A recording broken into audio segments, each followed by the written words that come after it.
Your resume is the first impression that you make before you even walk into an interview. It has to be on point so that you can actually get to the interview stage. So in this video, I'm going to be dissecting a resume that I found on Reddit that asked to be dissected. So we're gonna break it down and we're gonna do it right here. I'm gonna tell you what's wrong with the resume and what's right. So number one, I highly recommend that you put a professional summary. You don't have to do it, but I strongly recommend that you do. That should be the first thing. And then the next thing I would say is your education, and then you want to lead with the licenses and certifications. Why should it be at the top?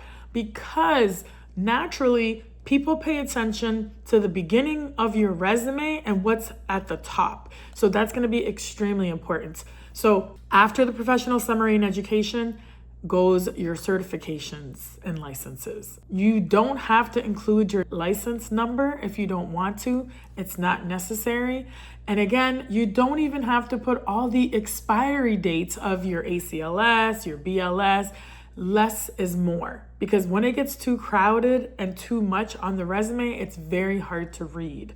Obviously, you're putting BLS or ACLS because it is up to date.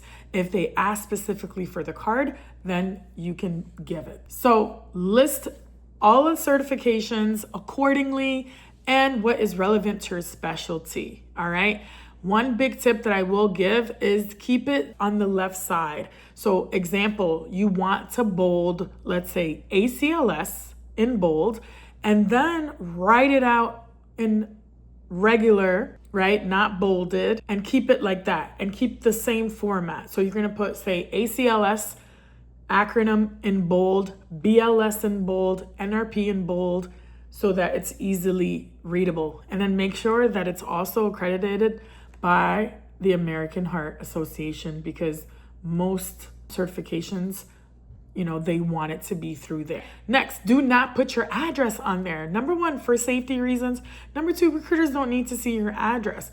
If they want to look something up in your application process, I'm sure you have to fill out your address.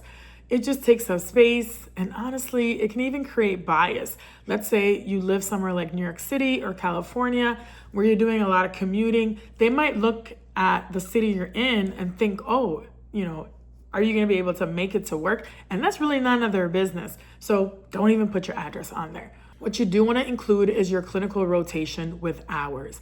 Make sure that you separate your work experience and you separate your clinical rotations. List the specific units. Make sure that if you do have the hours, that you put the hours that you did on that rotation. So let's say you did your last rotation in the ICU and you did 80 hours. Make sure that you put that in parentheses next to it.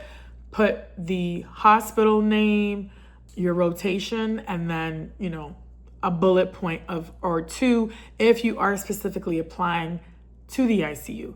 I always recommend to put the most relevant rotation at the top. So what do I mean by that? Let's say you're applying to L&D position. Then if you did a maternity or L&D rotation, guess what? That should be at the top of your clinical rotation, unless specified otherwise by the hospital. Places like UC Davis or some other hospital systems actually want the clinical rotations in a specific format, and they will tell you. Sometimes they want it in a chart format, and they'll give you that information. So pay attention when you go to those information sessions so that you can submit it the way that they want it. But if they don't specify, then it just makes more sense. So you don't have to actually make the recruiter search through where you did your ICU if you're applying to ICU, or if you're interested in women's health. Make that visible at the top, make it easy, and give them the hours, because it's just proof. And then give them a bullet or two of what you did on that unit if it's what you're applying for. And again, not following instructions of just the whole application process can limit your chances of even getting to the interview stage. So make sure you read accurately and you follow instructions. Next, don't think your resume has to be one page. I don't know who told you this. It does not have to be one page. If it is, it's fine. But let's say you have past work experience that is relevant.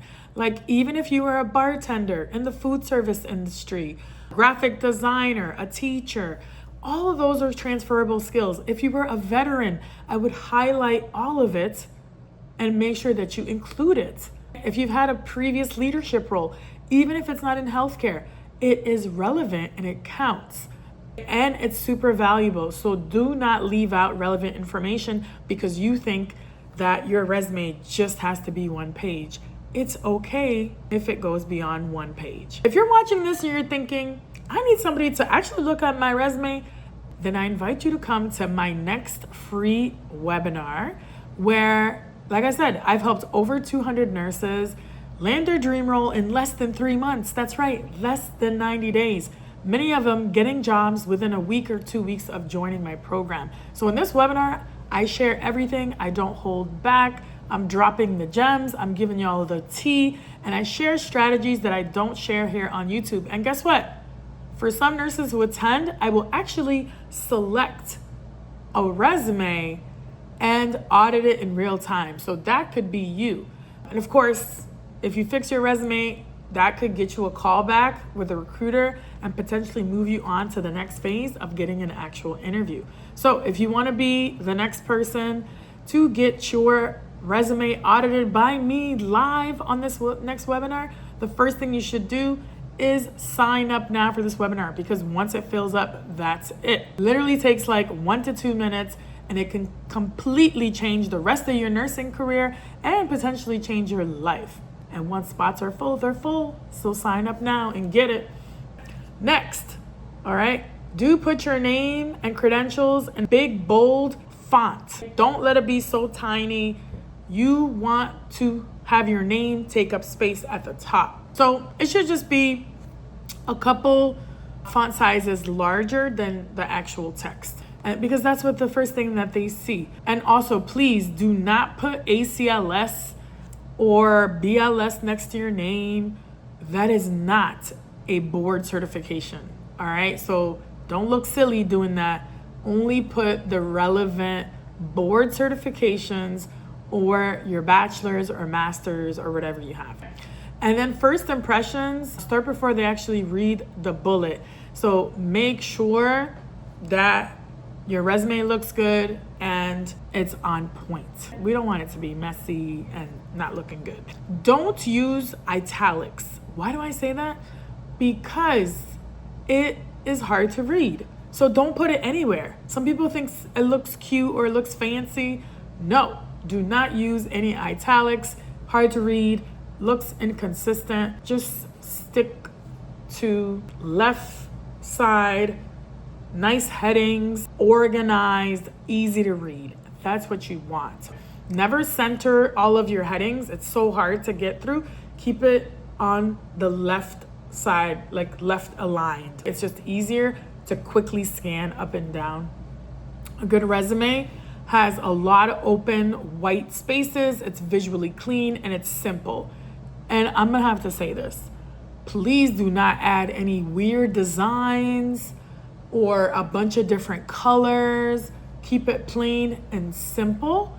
I'm telling you, it goes a long way and it's just easier to read. Don't make your font size too small. I recommend 11 or 12. You don't need to shrink it. I've seen people put their font size to like 9 just to put it on one page. No, it's gonna be too hard. It's gonna look cluttered. Don't do that. Do use Calibri or Arial font. Those are the two that I typically recommend. It's clean, it's professional, it's easy to read. Times New Roman is acceptable, but some find it hard to read. So it's up to you. Whatever font you pick, make sure you keep it consistent and you stick to it. Do not put your education on the bottom. I recently was auditing a couple of resumes and I saw that they put their education all the way at the bottom. No. Have that at the top. Education sits near the top, right after your professional summary. And recruiters want to quickly scan where you went to school. Do you have your BSN? Do you have your, whatever degree you got? They want to be able to scan that quickly. So do not bury it somewhere in the middle or on the bottom. Some people ask, do I need a professional summary? You don't really need it. However, I strongly recommend it. But don't make it a whole book, y'all. Keep it to 1 to 2 sentences.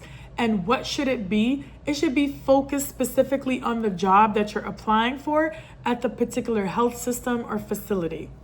If you're applying to critical care, highlight that. If you're applying to women's health, pediatrics, highlight specifically that at the place that you're applying to, and throw in a couple skills for what makes you the ideal candidate by using your unique value proposition. And don't confuse clinical rotations that you don't get paid for work experience. If you got paid for it, it's work experience.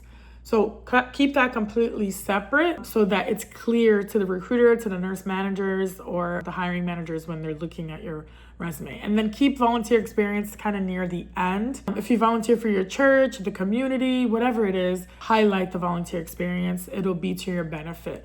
Also, professional organizations, highly recommend, if you're applying to a particular specialty, make sure that you invest your money in that professional organization. I talk about it in all my videos. Critical care, join the AACN. Make sure that you put organization, and on the bottom put AACN, put member, and then you can write out the whole organization. So make sure you join and that you highlight that you are a member. Listen, I'm out. This is it. Now you know how to fix your nursing resume. And here's what most nurses don't realize, right? It's cool to have an awesome, wonderful resume, but guess what is a living resume? Your LinkedIn. Your LinkedIn will get you hired faster than any resume will. So if you're wondering how, you need to watch my next video. Watch it next. And of course, don't forget to sign up for that webinar that I told you about. Sign up now because when spots are limited, that's it.